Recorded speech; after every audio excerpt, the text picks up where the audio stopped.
Media playback is unsupported on your device. Media caption The BBC's Clive Myrie reports from one hospital on the brink of running out of fuel. The Saudiled coalition fighting in Yemen says it will allow aid deliveries to the rebel-held port of Hudaydah and Sanaa airport, after urgent UN appeals.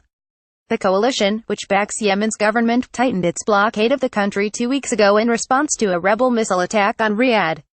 Government-controlled air and sea ports were allowed to reopen last week. The UN said that was insufficient and that the threat of famine for millions of people was growing by the day. Yemen is reliant on imports for more than 80% of its food, and it faced the largest food security emergency in the world even before the blockade was tightened.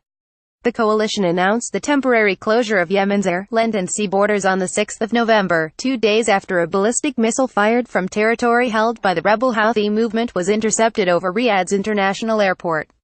Saudi Crown Prince Mohammed bin Salman accused its regional rival Iran of supplying the missile, but Iranian President Hassan Rouhani denied arming the Houthis and said the attack was a reaction by Yemenis to coalition airstrikes. Image caption UN vessels carrying wheat and health supplies have been prevented from docking at Hudaydah on Wednesday. The coalition announced it had carried out a review of the UN's inspection and verification procedures of aid shipments aimed at preventing the alleged smuggling of weapons.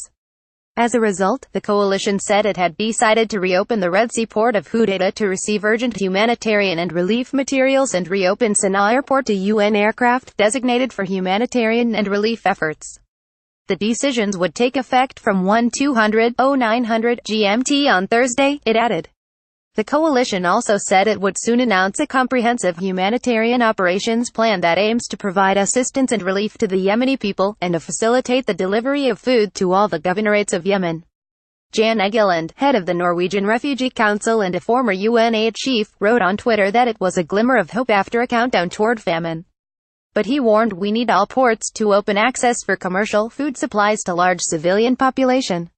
Humanitarian aid alone cannot avert hunger. Last Thursday, the World Health Program, World Food Program and UNICEF urged the coalition to lift the blockade. Unless the delivery of life-saving supplies to all rebel-held ports was permitted, they warned, untold thousands of innocent victims, among them many children, will die. Media playback is unsupported on your device. Media caption Saudi Foreign Affairs Minister Adel Al-Jubeir: no country has provided more aid to Yemen than Saudi Arabia. More than 20 million people, including 11 million children, are in need of urgent humanitarian assistance, according to the UN agencies. Some 17 million people do not know where their next meal is coming from, and 7 million are totally dependent on food assistance. Severe acute malnutrition is threatening the lives of almost 400,000 children.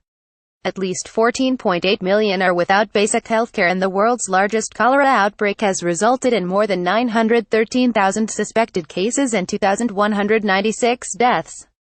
Fighting on the ground and air strikes have also killed more than 8,670 people, 60% of them civilians, and injured 49,960 others since the coalition intervened in the war between forces loyal to President Abdrabbuh Mansur Hadi and the Houthis in March 2015, the UN says.